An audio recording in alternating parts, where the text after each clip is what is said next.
ሰበር ዜና ተወዳጁ ተዋናይ ዳኒ ጺሞ ክብርና ፍቅር ለተዋናይ ዳኒ ጺሞ ተዋናይ ዳኒ ጺሞ በክብርና በረከታ አፈቀርኳት እንጂ በግ አይደለችም አልገ የሰው ልጅ አስገድደህና ልትለው አትችልም 10 ጊዜ ሚስት የምትሆን ፍቃድ ከሌላ ደስ ካለለት አስገድዳት አትችልም መጨረሻ ይሄ ባለጌ ስላስረገዘ ሁሉን የሚችል የመሰለ ግዝናውን ቀላል መስሎ እናትዮ ይሄ ታይቷት ነበር ያበደችው ተወዳጁ ኮሜዲያን ምን ያለ ያረጋል በቁጥጥር ስር መዋሉ መንግስት ወይ ግደል በቃ ማለት በቃ እንዲሰችት ታርገ ህይወታችን እንዲመስቀልቅልቅል አርገ ተወዳጁ በስንቱ ሲትኮም ድራማ በፍርድ ቤት ትእዛዝ ታግዷል።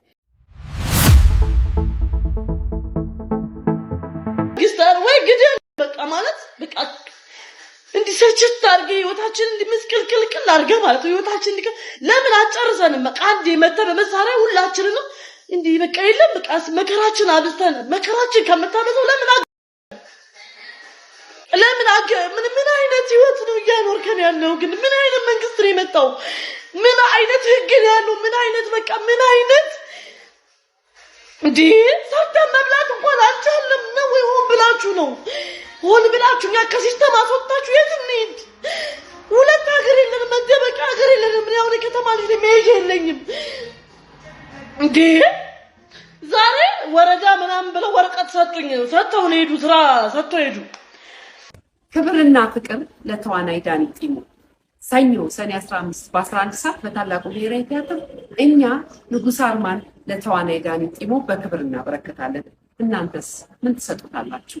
ኑና ቲያትሩን እያያችሁ በትንሽ ብር ትልቅ ክብርና ፍቅር አበርክቱ። በጣም መልካም አሪፍና ምርጥ ተዋናይ ነው ዳኒዬ። በጣም ነው የምንወደው። አብረን ልንሰራ በጣም እንጓጓለን። ናለን ትኬቱ ማግኘት የምትፈልጉ ከታች ስልክ ቁጥር አስቀምጥላችኋለሁ እንዳትረሱ። ሰኞ ሰኔ 15 በታላቁ ብሔራዊ ቲያትር እኛ ንጉስ አርማን ለዳኒ ጺሞ እናበረከታለን። እናንተ ሰበር ዜና ተወዳጁ ተዋናይ ዳኒ ጺሞ ከፊልም ስራ የራኩት ስለራበኝ ነው ሲል በሴፉ ሾው ላይ አስደንጋጭ እውነታን አውጥቷል። ከዓመት በፊት በተደረገለት የተሳሳተ ሰርጀሪ ምክንያት ለ2 ዓመታት ያህል አልጋ ላይ መውደቁንና ለመኖር ሲል ወዛደርነትና አስፋልት ስራ መስራቱን ተናግሯል። እረፍት ፈልጋለሁ ካለክ እረፍት ፈልጋለሁ። የሰው ልጅ አስገድደህና ልትለው አትችልም 10 ጊዜ ሚስት የምትሆን ፍቃድ ከሌላ ደስ ካለለት አስገድዳት አትችልም መጨረሻ እንገባችሁ አይደል? አፈቀርኳት እንጂ በግ አይደለችም አልገዛኋትም ከበግ ተራ። ይሄ ባለጌ just because ብልት ስላለው ስላስረገዘ ሁሉን የሚችል የመሰለው መጥቶ እኔን የመናገር መብት የለው። ነገርክ ላይ አሞራው ስማኝ፣ የሆነችን ልጅ ከንስር አየር ክልል አውርደ ካንተ ሌቭል አድርጋት ጭራሻን ዌልፌር ላይ ልታረጋት ነው፣ እርዳታ ላይ ልታረጋት ነው። አሜሪካ ተወልዳ ያደገችን ልጅ እርዳታ ላይ ልታረጋት ነው። የሸተተ የገማ ቦታ ላይ የሚገኘው እንስሳ ነገር። የእዝዴዚ እናት እንደ ንስር አሳድጋት ወርዳ ከአሞራና ዶሮዎች ጋር ቁሪ ለቃቃሚ መሆኗን ስታይ በቁም ጠውልጋለች። በጣም ልጅ ነች፣ ህፃን ነች። አንተ ያልካትን ነገር ብቻ ነው እሺ ኦኬ ምናምን የምትለው። ይኸው ልትመጣ ነው 2 አበባ፣ ልትሄድ ነው ልሸኛት ነው 2 አበባ፣ እኔ ጋር መጣች እኮ ይሄው አብረን ላይቭ ነን 2 አበባ እንደምትለው መውለጃውም ቀላል መስሎሃል አንተ። እርግዝናውም ቀላል መስሎ እናትዮ ይሄ ታይቷት ነበር ያበደችው።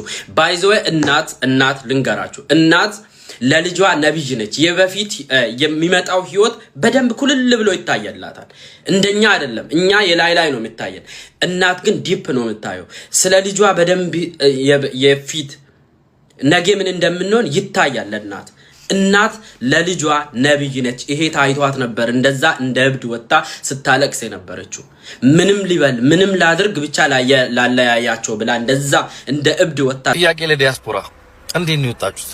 ማለት ወደ ውጭ የወጣችሁበት መንገድ እስቲ መንገዱን ጠቁሙ።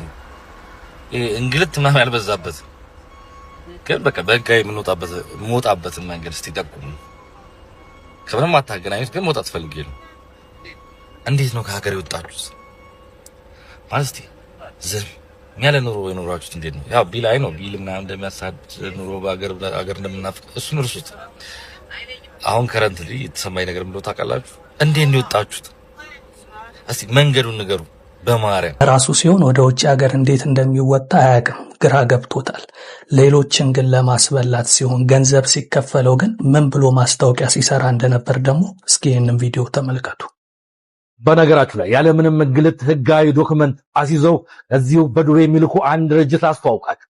የጉዞ አማካሪ የግል ድርጅት ናቸው። 80% የዱቤ አገልግሎትን አመቻችቶልናል።